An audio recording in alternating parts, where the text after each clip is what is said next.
Hello everyone. Today we are going to discuss about chapter number 7 of NCERT. That name was Diversity in a Living Organism. Okay, so let's get started. According to me हमें line by line नहीं चलना है, because line by line चलेंगे तो हम main topics को बहुत देर में पढ़ पाएंगे. ओके, सो हमको क्या करना है, मेन टॉपिक्स को पहले पढ़ना है एंड देन हम लोग फास्टली और इजी वे में पूरा चैप्टर पढ़ पाएंगे. ओके, सो हम पढ़ेंगे इम्पॉर्टेंट टॉपिक और जो हमारे सिलेबस में क्वेश्चन आंसर्स और एग्ज़ाम्स जो आने वाले हैं, एग्ज़ाम्स में क्वेश्चन आंसर्स उसके बारे में. ओके, सो अब हम पढ़ेंगे main paragraphs. Okay, so this was the first page of chapter number 7, जिसमें हम लास्ट पैराग्राफ पढ़ने वाले हैं.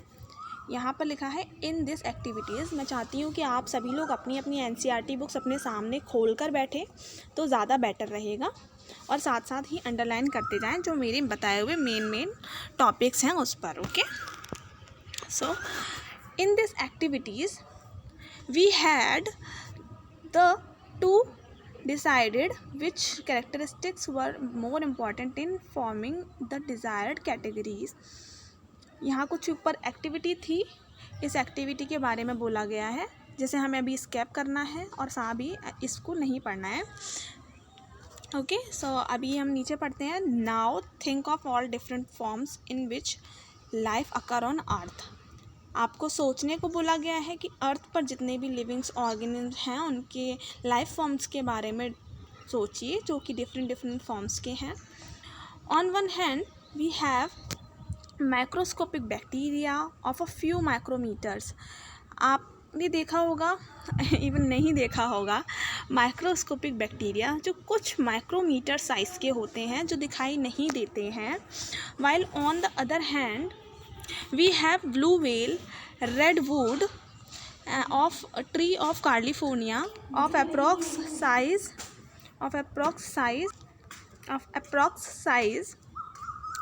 30 metre and 100 metre respectively. Okay, तो इसमें बताया गया है, आपने कुछ माइक्रोमीटर्स माइक्रोस्कोपिक बैक्टीरियाज के बारे में भी सुना होगा, कुछ आपने blue whale redwood trees California में देखे होंगे जो कि जिनका size 30 metres and 100 metre respectively होता है. सम पाइन ट्री देखे होंगे जिनके बारे में हम अभी आगे पढ़ते हैं. For 1000 of year while insects like mosquitoes die within a few days. कुछ ही दिनों में मर जाने वाले कीड़े जैसे कि मॉस्किटोज आपने देखे होंगे. सो आप देख सकते हैं, आपको इस पैराग्राफ में समझ में आ रहा होगा कि डिफरेंट लाइफ फॉर्म्स हैं जो कि अर्थ में पाई जाती हैं और जिनकी वजह से इतनी वेरीज तरीके की डिफरेंट तरीके की लाइफ फॉर्म्स हमारे अर्थ पर मौजूद हैं. ओके, सो जैसे कि life also range from colourless even transparents worms. कीड़े पाए जाते हैं, brightly coloured birds and flowers पाए जाते हैं. ठीक है, सो समझ में आ रहा है बच्चों को? Very good.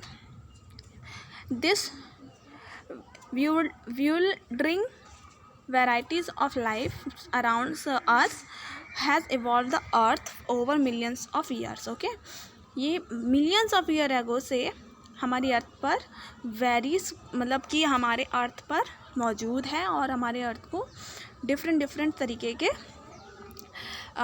अब एक दूसरे से अलग बनाती है. ओके, हम अब यहाँ से हम क्या करेंगे, यस यहाँ हम आ गए थे we.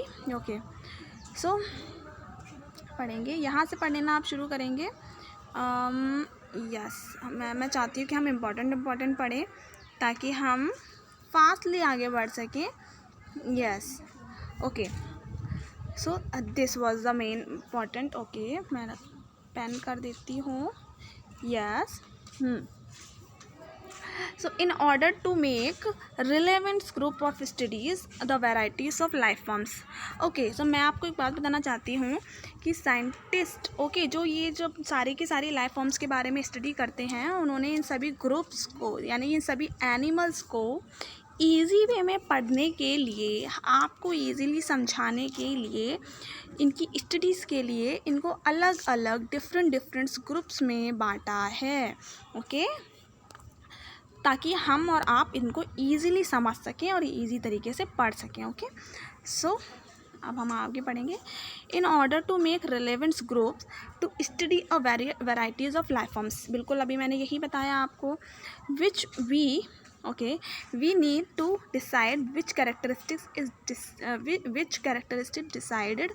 Decide more fundamental difference among organism. Okay, यहाँ पे बोला गया सभी की कैरेक्टरिस्टिक्स एक जैसी नहीं होती हैं, डिफरेंट होती हैं, इसीलिए उनको पढ़ने में इजी रहे और समझने में आसानी रहे, इसलिए. Okay, so this would create a main broad groups of organisms. इस तरीके से हम समझने के लिए इनके बहुत बड़े बड़े ग्रुप्स बन गए ऑर्गेनिज्म्स के. और within these groups smaller subgroups will be decided by less important characteristics. Okay, इन्हीं ग्रुप्स के साथ कुछ सब ग्रुप्स भी बन गए जिनको हमें पढ़ना. ओके, सो अभी हमें क्या करना है. अभी आज हमने कितना पढ़ा? आज हमने इसका सिर्फ और सिर्फ बेसिक और स्टार्टिंग पढ़ा, जिसके साथ अब हम क्या करने वाले हैं. Okay, so this was the main starting of this chapter, which is what is the basis of classification. ये हम अपनी नेक्स्ट वीडियो में पढ़ेंगे और समझेंगे और स्टार्ट करेंगे अपना चैप्टर नंबर 7 बहुत ही ईजी और इफ़ेक्टिव तरीके से. Okay, so this was the basic of chapter 7. और हम इस चैप्टर को अभी पूरा डिटेल में पढ़ेंगे. ये सिर्फ ऊपर का था.